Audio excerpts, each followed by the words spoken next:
and welcome to my channel on Innovate Tanu. So this is for the child development and pedagogy. हमने कल 10 question already कर लिए थे heredity and environment के साथ, तो आज है 11 question. Which of the following is not a characteristic of early childhood. So इसमें 4 ऑप्शन थे आपके पास: pre gang age, imitative age, questioning age और प्ले एज. तो प्ले एज जो है वो आंसर है, क्योंकि प्ले एज जो होता है वो इन्फेंसी के अंडर में आता है, ना कि अर्ली चाइल्डहुड के अंदर में. Okay, next one is in later childhood period children understand the conversion by which of the following entities. So जो लेटर चाइल्डहुड में जो बच्चे होते हैं वो एकदम समझ जाते हैं कि कैसे कैसे कन्वर्ट करना है हमें मास को, जैसे किलोग्राम को ग्राम में कैसे कन्वर्ट करना है, नंबर को कैसे कन्वर्ट करना है, एरिया कैसे कन्वर्ट करना है. ठीक है, सो ये सारी चीजें वो समझ जाते हैं. बट जो लेटरल चाइल्डहुड होता है उसमें और क्या क्या चीजें आती हैं, उसको हम 7 to 11 ईयर्स में काउंट करते हैं, और इसको हम कहते हैं यंग एज और ट्रबलसम एज भी कहते हैं. और अकॉर्डिंग टू पियाजे के अकॉर्डिंग में हम उसे कहते हैं कॉन्क्रीट ऑपरेशनल स्टेज, और इसे कंजर्वेशन भी बोला जाता है, जिसमें हम ज्वाइन डिफरेंट एस्पेक्ट्स, हम अलग अलग चीजों को, अलग अलग एस्पेक्ट्स को ज्वाइन करके एक लॉजिकल थिंग्स बोलते हैं या लॉजिकल चीजें ही बोलते हैं. Okay, then the 13 one, which development task is not appropriate to the later childhood. So later childhood में कौन सी चीज नहीं अप्रोप्रिएट है? So learning physical skill necessary for ordinary games. So यहाँ पे फिजिकल स्किल्स ऑलरेडी को सीखेगा, तो ये तो सही है. अचीविंग अ मैस्कुलाइन और फेमाइन रोल. सो ये प्यूबर्टी की एज में होता है, ना कि लेटर चाइल्डहुड में. So this is the correct one for this question. और क्या क्या ऑप्शन थे? Achieving personal independence. So personal independence वो अपनी लेगा ही लेगा. Okay, learning to get along with the age mate. So धीरे धीरे जैसे वो बड़ा होता जाएगा तो वो अपने अकॉर्डिंग ही लर्न करना स्टार्ट करेगा. Okay, so this is about the 13 one. Now the 14th is so human personality is the result of. Human personality किसका रिजल्ट है? सो यहाँ पे जब इंटरेक्शन होता है हेरिडिटी और एनवायरमेंट का, सो उससे आपकी होगा डेवलपमेंट, और डेवलपमेंट से आपकी बनेगी पर्सनालिटी. सो इसमें आंसर होगा interaction between heredity and environment. एक और क्वेश्चन एक और था इसमें, upbringing and education. So upbringing and education भी था, but interaction and heredity is the most appropriate answer for this question. Then the 15 one is inter individual differences. तो inter means क्या है? दो चाइल्ड के बीच में डिफरेंसेस की बात हो रही है, मतलब different children develop at different rate. मतलब दो चिल्ड्रन हैं वो अलग अलग रेट पे क्या होते हैं? डेवलप करते हैं. ऐसे कल हमने एक और क्वेश्चन पढ़ा था जिसमें रेट ऑफ डेवलपमेंट हर एक बच्चे का क्या होता है? अलग अलग होता है. Okay, next one is intra individual differences. Intra individual difference क्या होगा? मतलब सिर्फ सिंगल चाइल्ड की बात हो रही है. In a single child rate of development can vary from one domain of development to the other domain. So जरूरी नहीं है कि सारे डेवलपमेंट हो, फिजिकल, कॉग्निटिव और सारे के सारे डेवलपमेंट एक साथ ही इकट्ठे हो जाएं.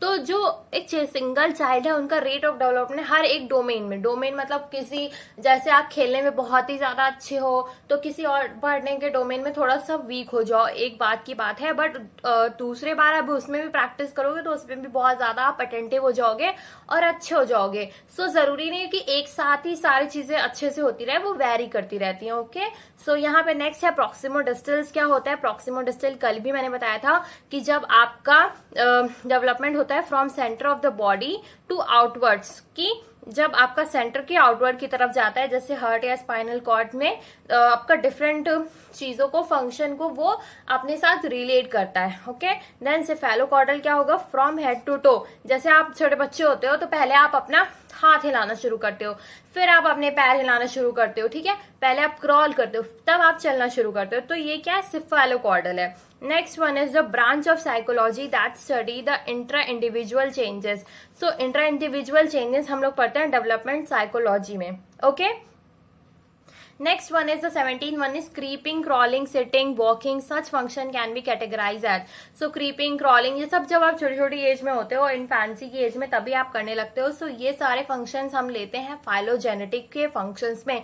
सो answer is the phylogenetic function. Then the 18 one, the social expectation from every stage of development is known as. जब हमें बच्चों से क्या होगी? एक्सपेक्टेशन होगी, जो सोशल पूरी एक्सपेक्टेशन होती है, किसी पेरेंट की एक्सपेक्टेशन होती है कि बच्चा जो हो वो एक टास्क परफॉर्म करेगा. जैसे वो छोटा है तो वो क्रीपिंग, क्रॉलिंग, सिटिंग, वॉकिंग वो अपनी एज तक सीख जाए.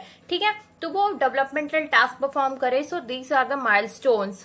Next 19th one is so achieving the emotional independence is one of the development task in the stage of, जब हम एक इमोशनल इंडिपेंडेंस पे आ जाते हैं कि हम अपने आप को खुद संभाल सकते हैं, एक इमोशनल इंडिपेंडेंट हो गए हो आप, तो वो स्टेज को हम बोलते हैं एडोलेसेंस।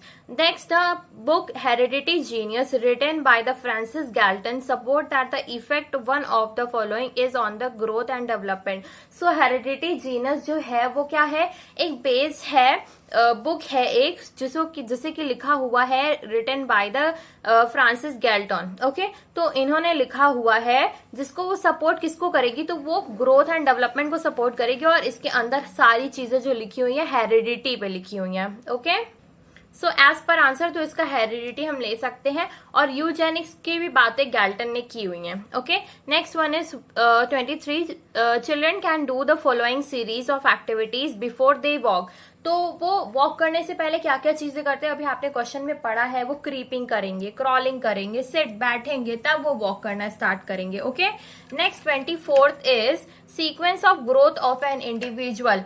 तो यहाँ पे क्या है कि इंडिविजुअल का कैसे कैसे ग्रोथ होता है, पहले वो क्या करेगा, फिजिकल चीजें करना स्टार्ट करेगा, पहले वो हाथ पैर हिलाएगा, इसके बाद मोटर स्किल्स, अब बड़ी बड़ी मसल्स का यूज हो चुका है, फिर वो धीरे धीरे स्पीच की तरफ जाएगा, बोलना सीखेगा, फिर इंटेलेक्चुअल मतलब लॉजिकल कॉग्निटिव चीजों में जाएगा। तो यही सारे एक सीक्वेंस होता है आपकी ग्रोथ का। Okay, next one is Goddard study implies the. So Goddards ने किसके बारे में बात की हुई है, so Goddard study implies the heredity importance. इन्होंने हेरिडिटी को बहुत ही ज्यादा इंपॉर्टेंस दी हुई है। सो अगर हेरिडिटी इंपॉर्टेंस की बात आती है तो हम लोग गोडार्ड गैल्टन का नाम लेते हैं। सो इसमें क्या है, inheritance of the intellectual capacities. So जो भी आपकी दिमागी, जो भी कॉग्निटिव कैपेसिटीज होती है, उसका क्या होता है, इनहेरिटेंस होता है, आपके पेरेंट्स आपको मिलती हैं। Okay, the expected level of correlation of intelligence among the monozygotic twins. तो जो एक्सपेक्टेड लेवल है, जो उनका कोरिलेशन का, कोलैबोरेशन का, एक जैसे होने का, उनकी इंटेलिजेंस का, वो कितना एक्सपेक्टेड लेवल है, कितना हो सकता है, सो उसका आंसर होगा 0.83, इतना ही हो सकता है बस। Next 27th is intellectual development is mainly depend on. जो इंटेलेक्चुअल डेवलपमेंट है, अभी आपने यहाँ पे पढ़ा था ऊपर, इंटेलेक्चुअल कैपेसिटीज जो है वो हेरिडिटी से रिलेट कर रही हैं। सो इंटेलेक्चुअल डेवलपमेंट जो मेनली डिपेंड करता है आपका, वो आपकी हेरिडिटी पे डिपेंड करता है, मीन्स आप अपने पेरेंट्स से कितनी चीजें ले रहे हो। Next one is in personality development this factor more effective. जब पर्सनैलिटी आपको डेवलप करती है, तो ज्यादा से ज्यादा क्या चीज इफेक्ट करती है, आपका एनवायरमेंट। जैसे एक बच्चा है इंडिया में रह रहा है, एक बच्चा यूएस में रह रहा है, तो उन दोनों के डेवलपमेंट में चेंज कैसे हो सकता है। जैसे कि अगर मान लो एक बच्चा अगर इंडिया में रह रहा है तो उसको अलग इन्वायरमेंट मिलेगा, एक बच्चा यूएस में रह रहा है तो उसको अलग इन्वायरमेंट मिलेगा। सो दोनों का इन्वायरमेंट अलग होगा, दोनों के दिखने का तरीका, दोनों के बोलचाल का तरीका, सब कुछ अलग होगा। सो यही पर्सनैलिटी बताती है कि पर्सनालिटी डेवलपमेंट अलग अलग फैक्टर पे डिपेंड करती है। सो सबसे ज्यादा इन्वायरमेंट पे ही डिपेंड करेगी। Okay, then the next one is the period of conception and child birth generally ranges from. जो कंसेप्शन से चाइल्ड बर्थ का पीरियड होता है वो कितने टाइम का होता है, तो 270 to 280 डेज भी बोल सकते हैं, या 9 महीने में बच्चा पैदा होता है, सो कंसेप्शन टू चाइल्ड बर्थ हो गया। और क्या हो सकता है, 36 to 40 वीक्स हो गया।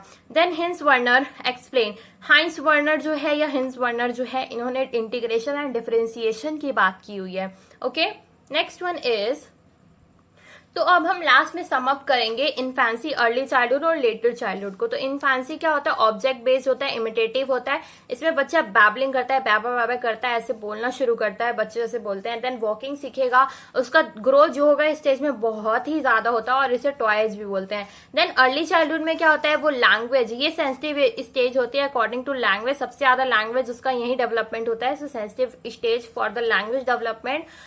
यहाँ पे इसको प्री गैंग एज भी बोलते हैं, इसको प्ले एज भी बोला जाता है, देन प्री स्कूल एज भी बोला जाता है। And the next one is the later childhood. Letter childhood को गैंग एज बोलते हैं, ऐसे बच्चे अपने फ्रेंड से मिलते हैं और गैंग बनाते हैं।